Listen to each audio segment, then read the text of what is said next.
हैं और क्या मैसेज सनातन धर्म को देना चाहिए? देखिए, आज हम लोग लखनऊ के इस प्रेस क्लब में आकर के आप पत्रकार बंधुओं के माध्यम से पूरे प्रदेश के जो लोग हैं उन सबको यही सूचित करना चाहते हैं कि पूज्यपाद ज्योतिषपीठ के जगत गुरु शंकराचार्य स्वामी श्री अभिमुक्तेश्वरानंद सरस्वती जी महाराज जी गौ ध्वज स्थापना भारत यात्रा पर निकलने वाले हैं। आगामी 22 सितंबर से यात्रा शुरू होगी। 22 की रात्रि में पूज्य महाराज श्री लखनऊ पहुंचेंगे।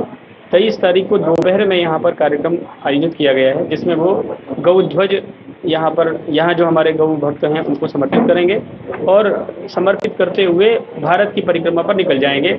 यहाँ से फिर वो बिहार होते हुए पूर्वोत्तर के राज्यों में जाएंगे। फिर पूरे भारत में भ्रमण करते करते इस यात्रा को लगभग 33 दिन में वो पूरा करेंगे। और इस यात्रा को करने के पीछे का उद्देश्य एकमात्र है कि भारत देश में पूरी तरह से गौ हत्या बंद हो और गौ माता को राष्ट्रमाता घोषित किया जाए। गाय के लिए केंद्रीय कानून बनाया जाए। गाय को पशु की श्रेणी से हटा करके माता की श्रेणी में रखा जाए। ऐसे हमारे बहुत सारे प्रस्ताव हैं जो गौ संसद में हम लोगों ने विगत दिनों प्रयाग में, उसके बाद फिर दिल्ली में पारित किए हैं। हम सब लोगों की एकमात्र मांग है कि भारत भूमि पर जो राम और कृष्ण की भूमि है, हम कहते हैं कि राम जी आ गए, राम जी के आने के बाद भी गौ हत्या यदि बंद नहीं हुई तो कृष्ण जी को लाने के लिए हम विचार कैसे कर पाएंगे। राम जी आए इस देश में, उसके बाद परिवर्तन होना चाहिए। तो हम सरकार से मांग करना चाहेंगे कि भाई अब राम जी आ चुके हैं हमारे देश में, तो राम जी जब आ चुके तो राम का अवतार गौ माता के लिए ही हुआ था। गाय ही, पृथ्वी ही गौ का रूप धारण करके भगवान के शरण में गई, तब जाकर के भगवान ने कहा कि ठीक है तुम्हारे संरक्षण के लिए हम आएंगे। तो भगवान आ चुके, अब गौ हत्या बंद हो जानी चाहिए। इस देश में 80,000 गौवंश प्रतिदिन काटे जा रहे हैं अलग अलग स्लॉटर हाउसेस के माध्यम से पूरे देश में। वो पूरी तरह से बंद होना चाहिए। एक बूंद गौ माता का रक्त जब तक इस धरती पर गिरता रहेगा तब तक इसमें सुख नहीं होगा, तब तक इसको चैन नहीं होगा। भारत को यदि सोने की चिड़िया बनानी है, समृद्ध बनाना है, हमको अपनी कृषि परंपरा को व्यवस्थित करना पड़ेगा, हमको अपने देवताओं को जागृत करना पड़ेगा। और ये सब, इन सब का आधार भगवती गौ है, इसलिए गौ का संरक्षण आवश्यक है।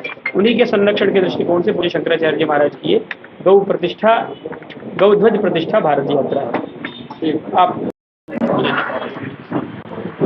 गाय रक्षा जो है हमारे लिए, इससे ठीक नहीं, आप ऐसे बोलिए। हाँ, जी रोज ये गो रक्षा जो है यह हमारे सनातन संस्कृति के लिए बहुत ही आज प्रासंगिक है। और इसका महत्व जो है गाय के संरक्षण और संवर्धन का आज जो मुद्दा चल रहा है, यह हमारे सनातन संस्कृति की रक्षा का प्रश्न है।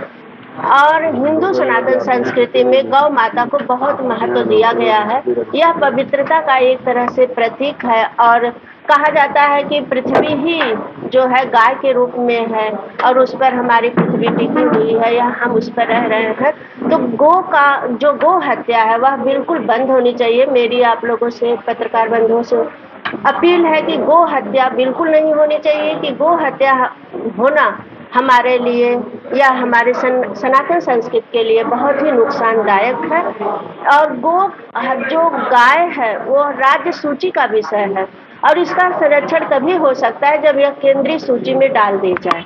तो वेद हो, चाहे पुराण हो, चाहे हमारी वैदिक संहिताएं हो, हर जगह गाय का संरक्षण किया गया है, न कि कहीं पर उसकी हत्या का प्रश्न उठाया गया है। तो इसलिए गो हत्या बिल्कुल नहीं होनी चाहिए।